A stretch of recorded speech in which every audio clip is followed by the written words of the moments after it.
Itu intinya.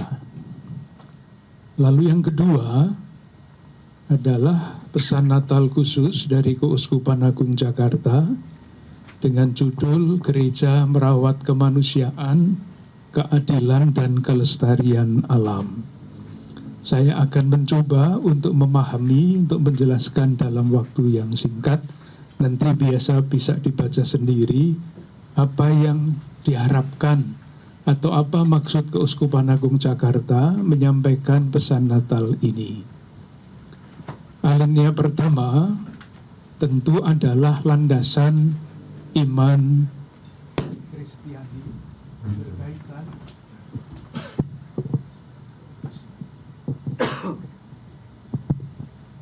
berkaitan dengan Natal.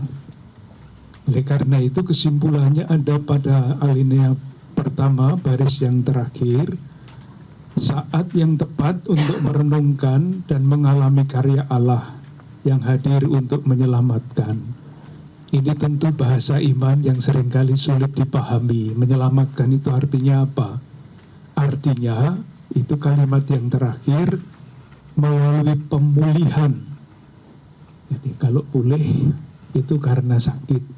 Sakit lalu menjadi pulih, itulah selamat. Menjadi penguatan, tadinya lemah menjadi kuat. Apa yang diharapkan pulih dan diharapkan kuat? Jawabannya hidup berkeluarga, komunitas, gereja sendiri, masyarakat dan bangsa.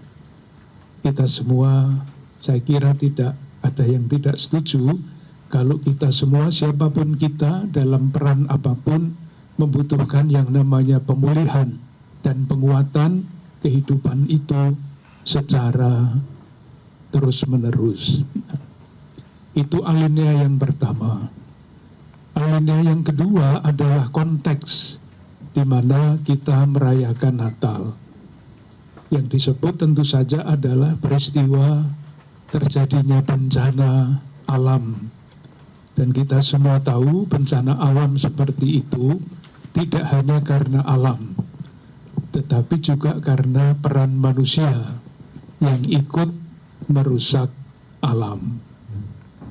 Itu konteksnya.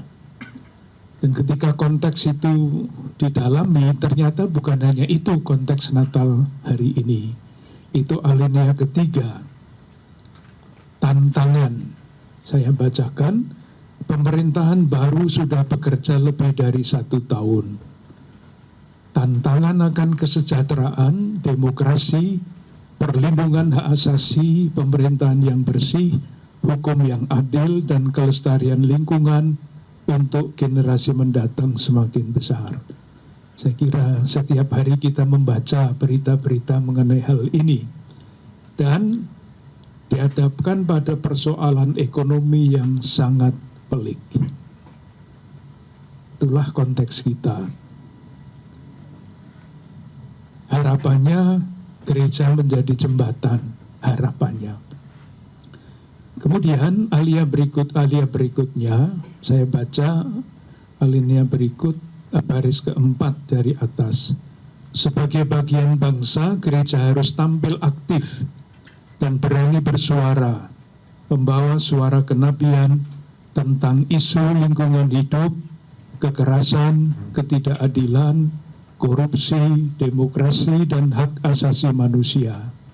Dan tidak kalah pentingnya gereja menghidupkan kembali komunitas basis sebagai ruang pembelajaran politik etis, solidaritas warga, dan partisipasi sosial demi kebaikan bersama.